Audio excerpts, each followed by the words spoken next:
Muito boa noite a todos. É uma alegria nos encontrarmos novamente e numa noite tão especial, né? Noite aí de véspera de Ano Novo. E hoje, então, para a gente dar início ao nosso trabalho, nós vamos ter o trabalhador da casa, Eduardo Torto Meneghelli, que vai trazer o tema A Paciência. Esse tema, então, ele está no capítulo 9, o item 7 do Evangelho segundo o Espiritismo. O Eduardo vai estar conosco. Eu vou colocar, então, o Eduardo, para a gente aqui já na tela, para nós darmos início, então, à nossa noite de exposição doutrinária. Eduardo, muito bem-vindo. Obrigado, Boa boa noite a noite. todos. Boa noite a todos e a todas. Eduardo, eu vou te deixar com a palavra. Uma boa exposição. Obrigado. Uma boa noite a todos e a todas. É um prazer estar aqui mais uma vez para conversarmos com vocês. E hoje, em particular, muito especial, por ter esse privilégio, esta oportunidade de estar encerrando os trabalhos de 2020 na parte das exposições doutrinárias de nossa casa. Agradeço muito esta oportunidade e essa responsabilidade também.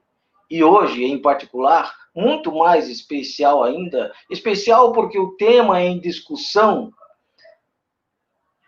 nos remete a várias reflexões. Por exemplo, quando eu soube qual seria a próxima temática a ser estudada, cheguei a pensar muito.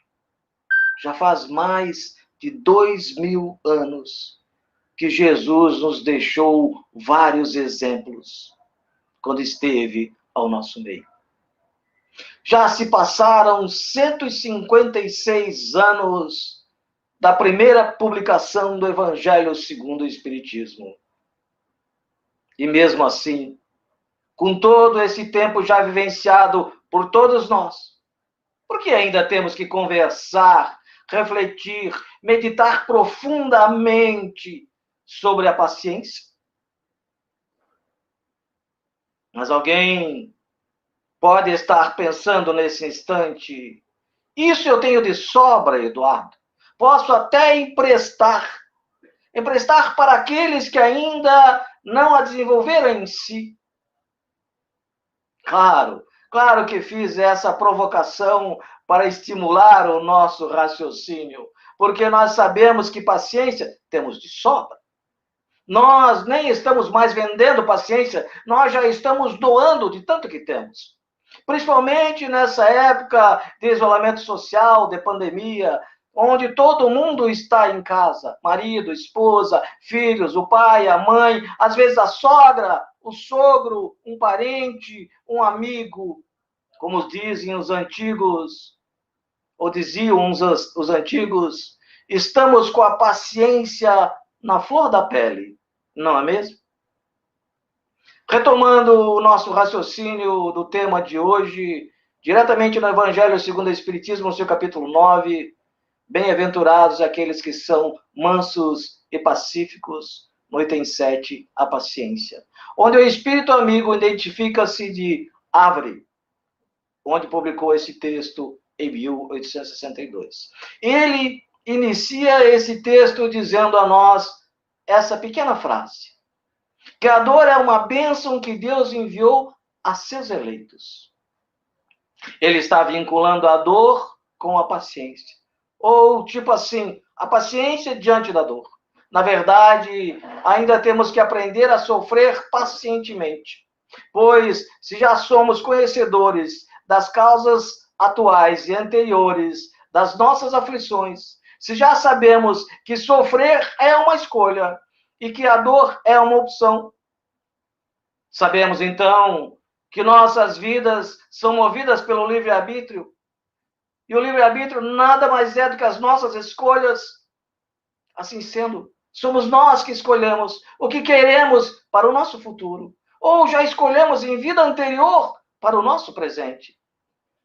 Através desse conhecimento, temos condições de aprimorarmos ou apropriarmos que realmente a paciência está vinculada à dor. Porque é através das nossas escolhas que vamos testar ou pôr em prática nossa paciência.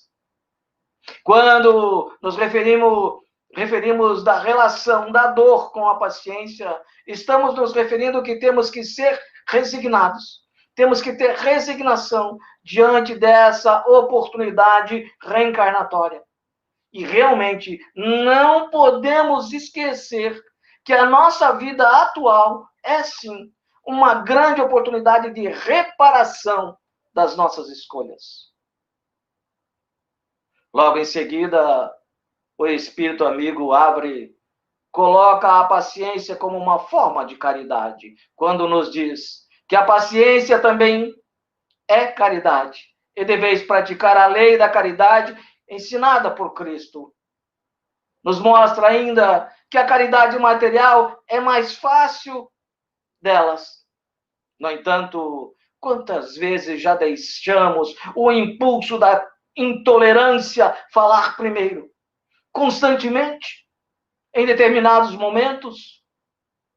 Por vezes, já nos pegamos dando uma ajuda em dinheiro para pessoas, seres humanos, nossos semelhantes, que estão ali nos semáforos de nossas cidades, por algum motivo, e não cabe a nós querer deduzir porque estão ali. Mas eles vêm. Vêm e batem no vidro do carro, pedindo ajuda. E quantas vezes ajudamos para nos livrarmos daquela situação incômoda o mais rápido possível? Sabemos que nem sempre é a melhor ajuda dar o dinheiro. Esse é um processo de caridade de difícil entendimento. E às vezes perdemos a oportunidade de colaborar para com aquele indivíduo, repassando um pouco do entendimento espiritual. Num gesto de um sorriso, de um olhar carinhoso, de uma simples palavra. Então eu vos pergunto novamente, por que será que temos que falar ainda sobre paciência? E o Espírito amigo ainda continua dizendo, há uma caridade bem mais difícil e, consequentemente, bem mais louvável, que é perdoar aqueles que Deus colocou em nosso caminho, para nos servirem de teste em nossos sofrimentos e colocar nossa paciência à prova. Quem são eles? A família. A nossa família, em primeiro lugar. Depois vem o chefe, o patrão, os colegas do trabalho, os amigos, os vizinhos, aqueles que nos aparecem em nosso dia a dia. Mas o que o Espírito amigo se referiu quando disse há uma caridade bem mais difícil e, consequentemente, bem mais louvável, que é perdoar aqueles que Deus colocou no nosso caminho para nos servirem de teste aos nossos sofrimentos e colocar nossa paciência à prova? O que ele quis dizer com isso? O que ele quis nos mostrar? Nós não podemos deixar passar despercebido a pequena palavra entre essas linhas: perdoar. O perdão é o elo mais importante entre você e a família. É o elo mais importante entre você e sua evolução. É o elo mais importante e significante entre você e Deus. Mas alguém nesse instante pode estar me perguntando, ou se perguntando a si próprio, Eduardo, eu tenho que perdoar, tolerar sempre? Mas eu, às vezes, não consigo. É difícil aturar algumas certas pessoas. Haja paciência. Haja paciência. Não é isso que a gente fala? De vez em quando, de vez em sempre. Haja paciência para eu aturar as pessoas, ou certas pessoas, ou aquela pessoa. Mas será que quando eu estou agindo assim, sem benevolência nenhuma, fazendo um esforço, eu estou ainda ou agindo com a verdadeira paciência? Será que estou sendo paciente mesmo? Mas, Eduardo, o que será que faz nós agirmos com paciência? Meus caros amigos da Seara Espírita, é a benevolência. Sendo benevolentes, estamos praticando a caridade e devemos desenvolvendo em nós a paciência. Mas alguém pode estar novamente meditando. Mas eu sou muito diferente do fulano. Seria bem mais fácil se ele me ouvisse e mudasse para melhor. Eu sei. E como eu sei, todos nós somos diferentes uns dos outros. O problema para nos apropriarmos dessa virtude, a paciência, está bem aqui. Em querer que o outro seja de acordo com como a gente quer. Ou de acordo com as expectativas que a gente queria que ele fosse. Resumindo, sempre queremos mudar o outro. E nós não mudamos. Engraçado, né? Amigos da Seara Espírita, simpatizantes, convidados, vou lhe contar um segredo que vocês talvez não vão gostar muito, mas é pura verdade. O outro não vai mudar simplesmente porque queremos. O outro não vai se tornar bem o que a gente quer. O outro só vai mudar se assim ele querer e desejar. Mas já paramos para pensar que nós também podemos não alcançar as expectativas dos outros e os outros também têm que nos tolerar? Eis aqui nesse momento a fronteira, o limite dessa discussão, para conhecermos e compreendermos essa essência da paciência. Só fazendo um esforço para compreendermos o limite de cada um, o jeito, as manias, o gosto, respeitando a individualidade de cada um. Porque nessa vida nós não encontraremos uma pessoa sequer igual a nós. Graças a Deus. Porque eu não sei se eu conseguiria me tolerar se encontrasse outro igual a mim. Essa é a melhor opção e talvez a única. A opção é que temos que parar de querer sempre mudar o outro e não mudar a si próprio. Porque o outro só vai mudar se ele assim o desejar. E você talvez poderá influenciar, sim, um pouco na mudança do outro, através dos seus exemplos, das suas ações, suas atitudes. Então, meu amigo, minha amiga, quer inspirar, quer transformar o outro melhor do que ele é? Faça da sua vida um palco de atuação sempre no bem, para que o outro também atue sempre no bem. Isso é o mínimo que devemos fazer para nós e para o outro. Esse tema que estamos refletindo hoje é um tesouro da alma. E como diz Emmanuel, através de Chico Xavier, esses são tesouros que nos revelam por disciplina da vida íntima. Portanto, esse tesouro da alma é uma das virtudes, entre tantas, que Jesus nos falou, nos ensinou e nos exemplificou, através de seus exemplos por ele deixado. Esta, em particular, a paciência, ele, Jesus, permanece elucidando. Por quê? Porque pacificamente Jesus continua esperando que aceitamos o seu convite que ele nos fez há mais de 2000 anos para segui-lo. Sinto plasmar em minha mente nesse momento um desses ensinamentos de Jesus. Vinde a mim, disse Jesus, aprendam comigo, que sou manso e puro de coração, e assim encontrarão repouso para suas almas. E eu vos pergunto, meus amigos, minhas amigas, o que estamos fazendo para segui-lo? O que não estamos fazendo? Gente, temos que credibilizar conscientemente em nós que a paciência é a ciência da paz.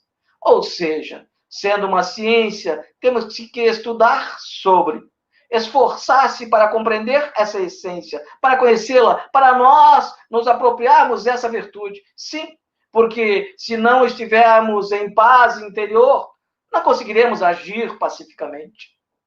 Temos que consolidar a passividade em nossa mente e, sobretudo, em nossos corações, para que tenhamos paz e possamos transmiti-la aos outros.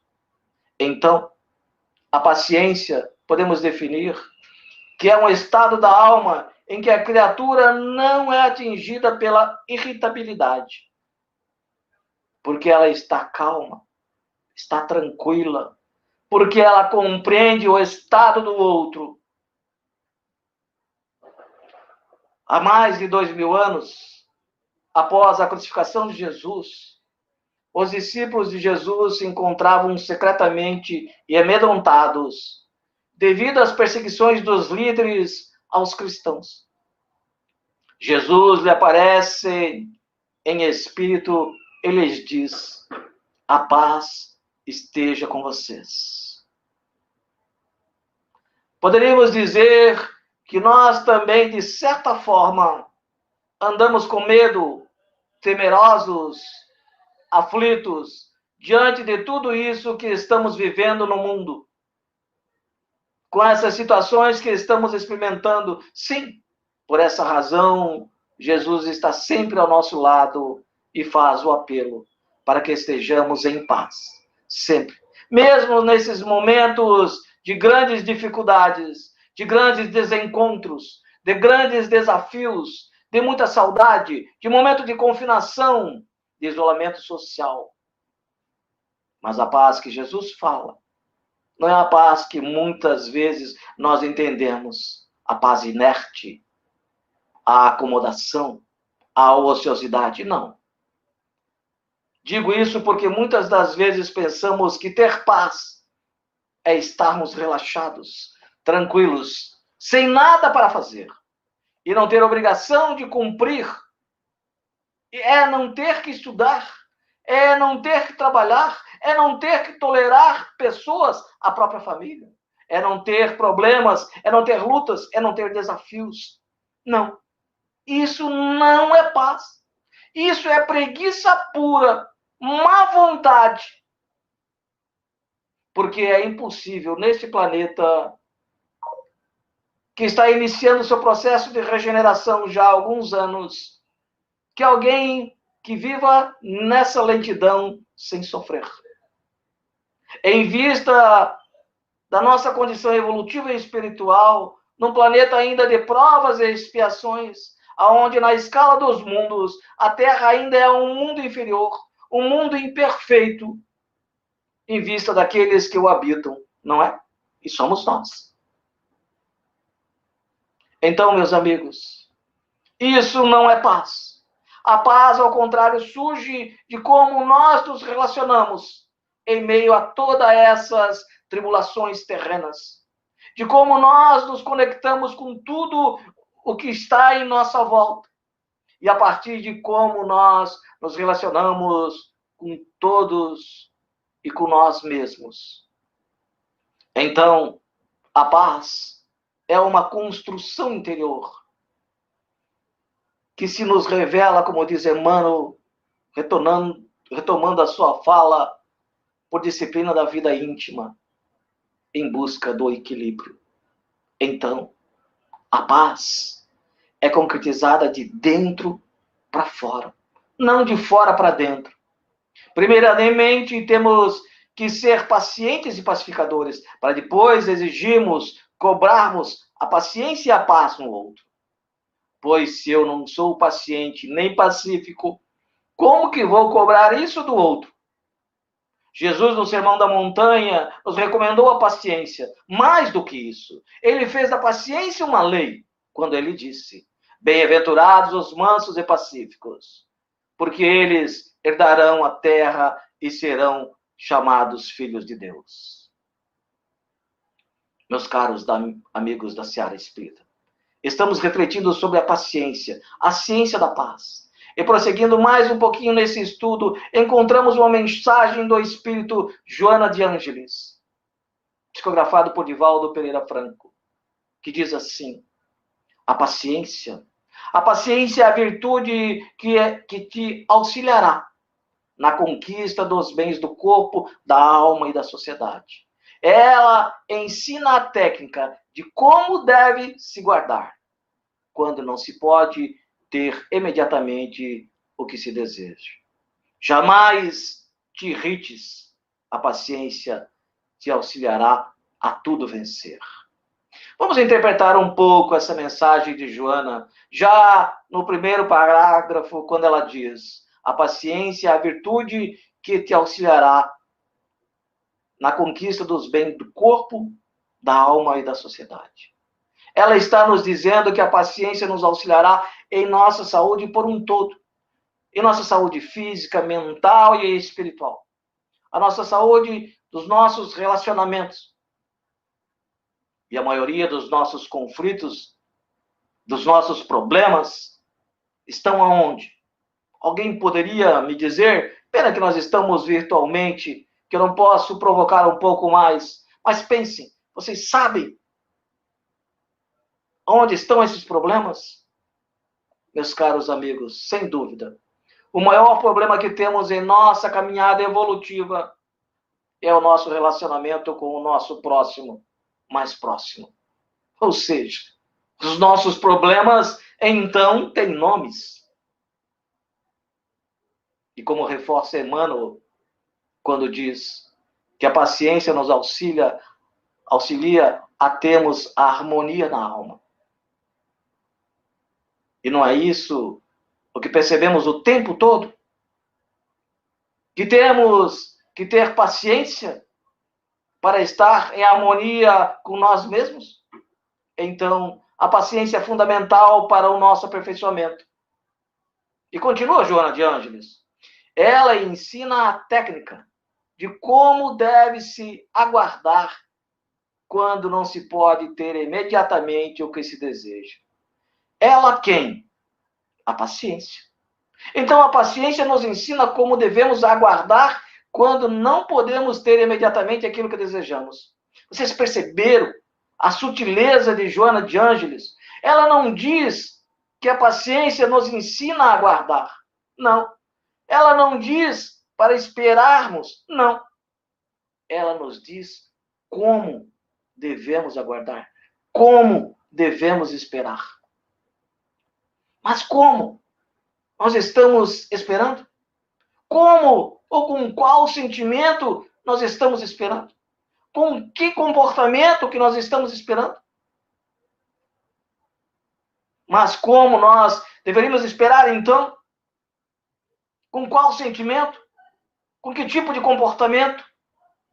E Joana de Ângeles nos responde nesse texto, ainda numa pequena frase, dizendo assim: jamais te irrites. Ou seja, devemos passar por esse período terráqueo sem nos irritarmos com nada. Aquilo que ela quer nos dizer, que a paciência que vamos desenvolver em nós tem que ter ligação com o saber aguardar e esperar por aquilo que não podemos ter de imediato, sem irritação. Então, estamos esperando alguém ou alguma coisa, mas isso demora um pouquinho para acontecer. E nós já nos irritamos um pouquinho, devido à demora. Por esse pouquinho de intolerância, vem a prova que ainda não somos pacientes o suficientemente. Meus caros amigos, não estou aqui afirmando que nós, ainda imperfeito que somos, nos tornaremos pacientes num passe de mágica, num estalar dos dedos. Não. Isso é um processo que demanda tempo, dedicação, trabalho íntimo, esforço, boa vontade. A reforma íntima que tanto adiamos voluntariamente por medo de nos assumirmos o que nós somos. Mas o que Joana de Ângeles quer dizer? Ela quer dizer que o sinônimo de irritabilidade para nós é um parâmetro. Como vamos saber se nós estamos mais pacientes ou menos pacientes? Como vamos saber que a paciência é uma virtude que nós agregamos ao nosso espírito? Quando não tivermos mais irritabilidade. Quando tivermos vontade de querer melhorar, nos mudamos. Nos mudando por inteiro. Retornando ao item 7, a paciência. Lá com que o espírito amigo Avery vem nos dizendo, ele vem a nos ajudar a compreender esse nosso estudo sobre a paciência de hoje, nos últimos 3 parágrafos, dizendo assim: sei que a vida é difícil, ela se compõe de 1000 coisinhas, que são como alfinetadas que acabam por ferir, mas é preciso observar os deveres que são impostos, as consolações, as compensações que temos em contrapartida. Então, reconhecemos que as bênçãos são maiores, são mais numerosas do que as dores. O fardo parece menos pesado quando olhamos para o alto do que quando curvamos a fronte para a terra. Coragem, amigos. O Cristo é vosso modelo. Sofreu mais do que qualquer um de vós, e não tinha nada do que pudesse ser acusado. Enquanto vós tendes o vosso passado a espiar, tendes de vos fortalecer para o futuro. Sede, pois, pacientes, sede cristãos. Esta palavra resume tudo. Gente, me digam, depois disso tudo, como que eu posso reclamar desta oportunidade de estar aqui, vivo, encarnado? Como que eu tenho o direito de me reclamar desse presente para eu poder melhorar? Como que você pode reclamar da sua vida? Caros amigos da Seara Espírita, simpatizantes dessa doutrina esclarecedora, pare de acordar como se a vida fosse um acidente qualquer. Pare de acordar como se a vida fosse um acidente. Como se você não soubesse onde está, por que está. Como se não soubesse quem são essas pessoas. Como se tudo fosse imprevisível. Pare de acordar como se a vida fosse uma casualidade. Pare de permitir que o próprio dia gerencie o seu dia. E permita para você, uma atitude existencial. O que você quer? O que você pretende para o seu futuro? Eu sei, Árvore, o Espírito Amigo, também diz lá no capítulo 9, que as vicissitudes da vida estão aí em todos os lugares, em meio a todas as pessoas. Ou você pensa que só você passa por dificuldades? O importante aqui é saber o que você quer para você. Mas não é só o saber querer, não. O saber o que queres, não. Mas o quanto você está disposto a mudar. Isso é o interessante a saber. Essa escolha da evolução envolve uma movimentação. Essa movimentação está atrelada à atitude. A atitude está agregada às suas boas ações. As suas boas ações têm que lhe impulsionar para sair dessa desmotivação, dessa mesmice. Chega de lamentações, queixume, de vitimizar-se a si, por sua falta de vontade, de querer tolerar o próximo, ou a si mesmo. Mas por quê? Por que acordar pensando que a vida é um acidente? Levanta! Anda com as tuas próprias pernas! Faça a sua reestruturação de seus objetivos. Projete metas. O que você quer para a sua vida daqui para frente? Como você quer viver aqui, agora, em uma vida futura? O que você pretende? Se vitimizar, meu amigo, só vai diminuí-lo. Enfrentar as contrariedades só vai fortalecê-lo. Tornar cada vez mais forte para aprender a enfrentar a sua vida como uma grande oportunidade. Estude, compreenda, tenha fé raciocinada, decida por você para você. Tenha paciência com o próximo e para com o próximo mais próximo de você. Você está esperando o quê? Feliz 2021. Com um grande beijo no seu coração e que você tenha cada vez mais luz de Jesus em volta dos seus pensamentos.